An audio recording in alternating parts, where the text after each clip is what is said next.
First of all, it's a bittersweet season for us. Obviously, we've the last 5 years lived here in this area, and the last 4 years, right down at the parsonage here, and been a part of this church for this over 5 years that we've lived in Southern California. And so, Ginger and I have lived our lives in these big hunks and seasons, and God's taken us into a new one. So, to make it as short as I can, and I'll answer any questions you want.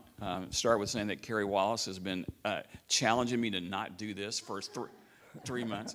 But Ginger, at the end of April, we'll be moving out of the manse that can be renovated and prepared for our new pastor, the Ludwigs, and their family to move in.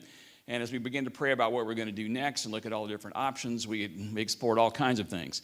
So the bottom line is Ginger and I will be moving to Tucson, Arizona. We'll get there by the end of May. We're going to travel around in May and take some R&R and also visit some friends in Northern California at the time. But we'll end up by late May landing in Tucson, Arizona. A couple of reasons why we're doing that. We have some lifelong friends that live in that area, so we knew we had to move out of this area for a number of reasons. We wanted to go somewhere where we had friends. Secondly, that's the bigger part of this is I've been invited to join a ministry. That's called Determined Truth. A while back, Bill and I preached a series of sermons on the 7 churches from Revelation, and we invited a friend, Rob Dalrymple, to come in and do an introduction to the book of Revelation. I don't know if you remember that or not. But Rob and I have been friends since we were both pastoring up in the Bay Area. Bill also met him through the ecosystem. He pastored a eco church up in Bakersfield for a number of years. And Rob and I have been friends, and a year ago, he launched a ministry that he'd been building and working on. And it's a ministry to prepare leaders for the future. Our desire is to create resources and opportunities to train people, leaders, pastors, and lay leaders for the church of the future.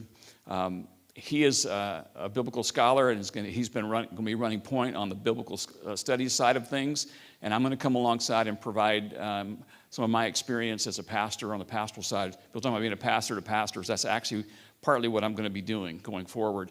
I'll be curating resources, developing alongside him and our program of training all the things related to the spiritual and emotional health of leaders, the health of teams and structures. And we're also doing a lot of thinking on what the innovation of the church needs to be post-COVID and going forward. And this is where our resources will be available to people both locally and globally.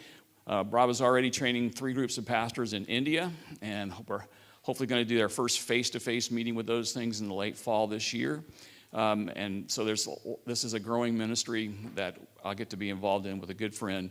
He lives just outside of Phoenix, so we're kind of making Arizona our base to build this out and work on it together. So that's kind of what we're going to be doing. There'll be more information coming out. We're almost at the point where one of the side ones is that Ginger and I have to raise our support to join this. We're back to being in like a missionary category, raising support. And we are about a week away from hopefully setting up where the apparatus where we can actually receive support. If you're interested in finding out more about what we're doing, and if you want to be on a prayer team list and support list, the best way, I think you want to use the cards, right? Is that what we're going to do? Yeah. Oh, you're going to tell them all about that? All right, I'll shut up about that. He'll let him talk about it. Anyway, we love this place, and we hope we have an anchor here, obviously, and so we'll be back many times to visit and be a part of this. And this last 5 years has been a gift to be a part of this. And so anyway, that's kind of where we're headed. And I appreciate your prayers as we walk through that.